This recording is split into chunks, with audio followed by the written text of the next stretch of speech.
یہاں پر یہ بات بھی سمجھ لیجئے کہ سورۃ الحج میں جس قربانی کا ذکر ہوا ہے وہ قربانی ہے فرض قربانی.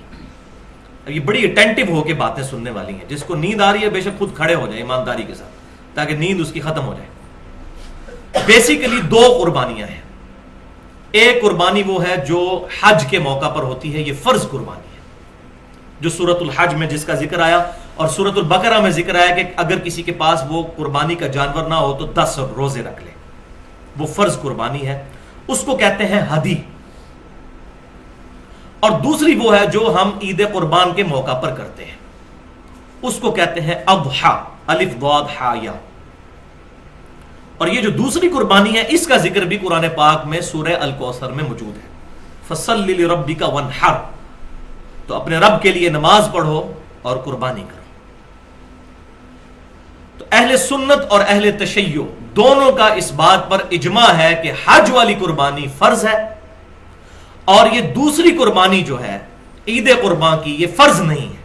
ہاں پھر آگے اختلاف شروع ہو جاتا ہے, بعض اسے سنت مؤکدہ سمجھتے ہیں اور بعض واجب, لیکن امت کی اکثریت اس کو سنت مؤکدہ ہی سمجھتی ہے کیونکہ الفاظ بڑے سخت ہیں. شاید میں سمجھتا ہوں اس حدیث کی سختی کی وجہ سے ہی احناف کے ہاں یہ جو موقف آیا, اگرچہ یہ امام حنیفہ رحمۃ اللہ علیہ سے تو صحیح سند سے ثابت نہیں, کہ حنفی جو ہے وہ قربانی کو واجب کہتے ہیں, اور اس کی وجہ یہ ہے کہ یہ الفاظ بڑے سخت ہیں حدیث کے,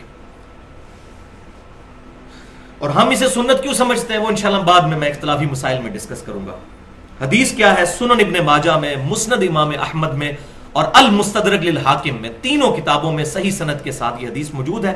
اور امام ذہبی نے بھی المستدرک میں اس کی صحت پر حکم لگایا ہے کہ آپ صلی اللہ علیہ وسلم نے فرمایا جو شخص استطاعت کے باوجود قربانی نہ کرے وہ ہماری عیدگاہوں کے قریب بھی نہ پھٹکے. وَلِعَوْذُ بِاللَّهِ, کتنی سختی, یعنی وہ عیدگاہ کے قریب رہا ہے جس کو استطاعت ہے اور وہ قربانی نہیں کرتا. وہ سخت الفاظ ہیں, اگر اس سے کوئی واجبیت نکال لے تو بعید نہیں ہے, ورنہ کم از کم سنت موقدہ تو ہے.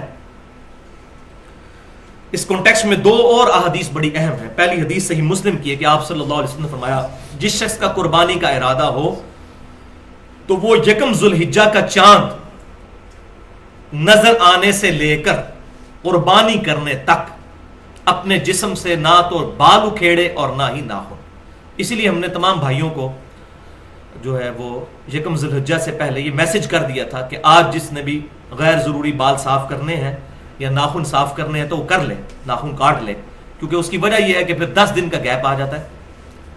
اس میں کوئی حرج نہیں. صحیح مسلم میں حدیث ہے کہ آپ صلی اللہ علیہ وسلم نے زیر ناف بالوں اور ناخنوں کے لیے 40 دن کی مدت مقرر فرمائی ہے, اور اس پہ میری بڑی ایکسکلوسیو گفتگو ہے اپنی نوعیت کی منفرد اہل سنت پاک.com پر, مسئلہ نمبر 32 کے نام سے مسلمان مرد و عورت کے بالوں اور دیگر اعضاء کے احکام. اس میں نے ڈیٹیل کے ساتھ یہ ایشوز ایڈریس کیے ہیں الحمدللہ. تو بہرحال یہ صحیح مسلم میں حدیث ہے قربانی کرنے والے کے لیے. اور دوسری حدیث ہے گفٹ, کہ اگر کسی کے پاس قربانی کی استطاعت ہی نہیں ہے, یعنی فائنینشلی وہ سپورٹ نہیں کر سکتی اس کو, وہ قربانی وہ نہیں کر سکتا, تو سنن نبی داؤد میں, سنن نسائی میں اور المستدرک للحاکم میں صحیح سند کے ساتھ یہ حدیث ہے, اور امام ذہبی نے بھی موافقت کی ہے امام حاکم کی, کہ آپ صلی اللہ علیہ وسلم کی خدمت میں ایک صحابی نے عرض کی کہ اے اللہ کے رسول صلی اللہ علیہ وسلم, میرے پاس ایک دودھ دینے والی بکری ہے, اس کے علاوہ کوئی جانور نہیں, اور نہ میرے پاس اتنی ہمت ہے میں کوئی جانور خرید کے قربان کر سکوں, تو کیا میں اسی کو ذبح کر لوں؟ تو آپ صلی اللہ علیہ وسلم نے فرمایا اس کو ذبح نہ کرو. ظاہر ہے وہ سورس آف ان کے پاس ایک انکم تھا یا ان کے معاملات چلانے کے لیے. تو پھر آپ صلی اللہ علیہ وسلم نے اس صحابی کو ایک نسخہ فرمایا ارشاد, اور فرمایا آپ صلی اللہ علیہ وسلم نے کہ عید والے دن باقی لوگ قربانی کر رہے ہوں گے, تم اپنے ناخن اور زیر ناف بال اور بغلوں کے بال یہ صاف کر لینا, اللہ کے ہاں تمہاری پوری قربانی لکھی جائے گی. اور اس میں یہ بات امپلائڈ ہے اس کے اندر یہ بات صحیح مسلم والی, کہ ایسا شخص بھی پھر یکم ذوالحجہ کا چاند نظر آنے سے لے کر عید قربان تک اپنے بال نہیں اکھیڑے گا اور نہ ناخن کاٹے گا. تو پھر باقی لوگ قربانی کرنے کے بعد بال صاف کریں گے جیسا کہ حاجی کرتے ہیں, اور اس میں حکمت یہ ہے کہ حاجیوں کی یہ نقل اتاری گئی ہے. تو یہ شخص اپنے بال صاف کرے گا, اللہ تعالیٰ پوری قربانی کا ثواب دے گا. اس کو شیخ البانی رحمہ اللہ نے ضعیف کہا اس روایت کو، لیکن جو ذوق وہ بیان کرتے ہیں وہ ذوق ہے نہیں اس کے اندر. الحمدللہ اصول محدثین پر یہ سونے کی مہر صحیح روایت ہے، اور یہ روایت میں نے بتایا سنن ابی داؤد، سنن نسائی اور المستدرک للحاکم میں ہے، اور امام ذہبی نے بھی اس کی موافقت کی ہے اس کی صحت پر. تو آ جائیے پوائنٹ نمبر 1 کی طرف کہ قربانی واجب ہے یا سنت. تو میں پہلے بتا چکا کہ اہل سنت اور اہل تشیع کا اجماع ہے اس بات پر کہ حج کی قربانی تو فرض ہے یا واجب، یہ دونوں انٹرچینجبل ورڈ استعمال ہوتے ہیں. البتہ جو عید قربان کی قربانی ہے اس میں سوائے حنفیوں کے باقی پوری امت کا اتفاق ہے، اہل سنت کا بھی اور اہل تشیع کا بھی، کہ یہ سنت مؤکدہ ہے، تاکید شدہ سنت ہے، کوئی عام سنت نہیں. حنفی کہتے ہیں واجب ہے، اور ظاہر وہ حدیث بڑی سخت ہے جو میں پہلے بیان کر چکا، سنن ابن ماجہ میں، مسند امام احمد میں اور المستدرک للحاکم میں صحیح سند کے ساتھ ہے، اور امام ذہبی نے بھی موافقت کی ہے کہ جو استطاعت کے باوجود قربانی نہ کرے تو ہماری عیدگاہوں کے قریب بھی نہ پھٹکے.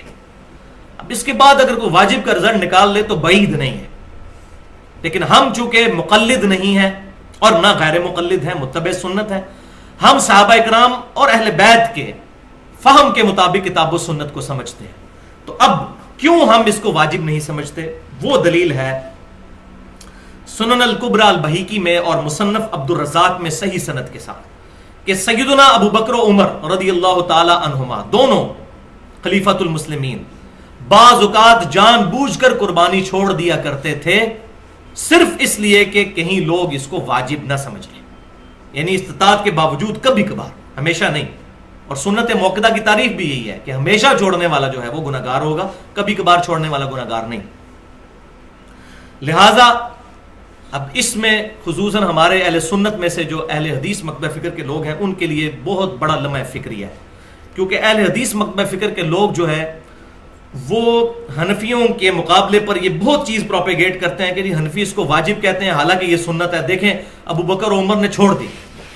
اب اگر ہم چند فینیٹکس قسم کے اہل حدیث علماء والا فتویٰ لگائیں کہ آپ حدیث کو چھوڑ کے ابو بکر و عمر کے پیچھے لگے ہوئے ہیں، جو یہ اکثر کہہ دیتے ہیں جب ہم ان کو کوئی صحابی کا قول بتاتے ہیں تو کہتے ہیں جی حدیث دیکھیں آپ ابو بکر و عمر کے پیچھے چل پڑے، اور حالانکہ یہاں پر حدیث کو دیکھا جائے تو حنفی بالکل ٹھیک ہے، صرف حدیث کو کہ عیدگاہوں کے قریب بھی نہ آئے جو قربانی نہیں کرتا تو واجبیت نکلتی ہے.